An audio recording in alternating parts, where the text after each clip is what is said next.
नोंसोरो बिराद खस्थ' खालामनांगोन मिथिबाय दा मेट्रिकनिया दा माबाया ओरैनो नोंसोरो कलेजफोराव एडमिसन लानायनिल' बियो माने बांद्राय माबाबो नङा बेयाव पास जादों फेल जादों बेफोरबायदिनि जेबो माबाबो नङा मा होनो बांद्राय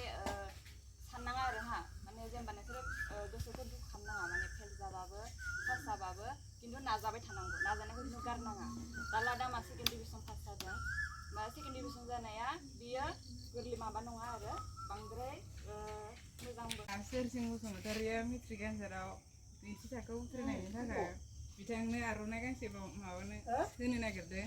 आरो लोगोसे जोंनि सेंग्रा सिख्लाफोरनियाव जा एसे रां दङ बेखौ जाहाथे लेखा फैनाय बा एडमिसन लानायाव माबा हेफाजाब मोननायनि थाखाय बुरजा होनो हायाबाबो जा एसे दं बेखौ होनो नागिरदों आरो ओमफ्राय दा जोंहा इयाव मिना जारौ जेनेबा दजेन बसुमतारि बिसोरो गिदिरफोरा एसेसो बुजायहोनो थाखाय खावलायनाय जाबाय आरो गांसे आर'नाइजों मिना ब्रह्मखौ बरायनो थाखाय खावलायनाय जाबाय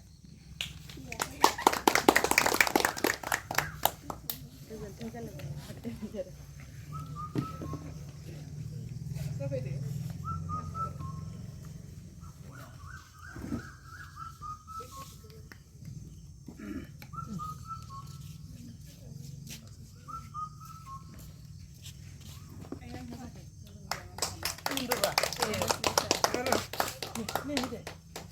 मोजां खालामनांगौ दे माबायावहाय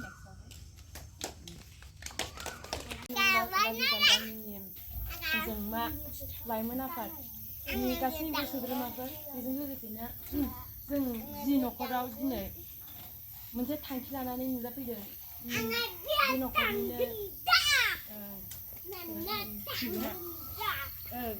बिफा सोमोन्दोआव आंनि आदा माजि जायो लोगोसे दाख्लैसो 2023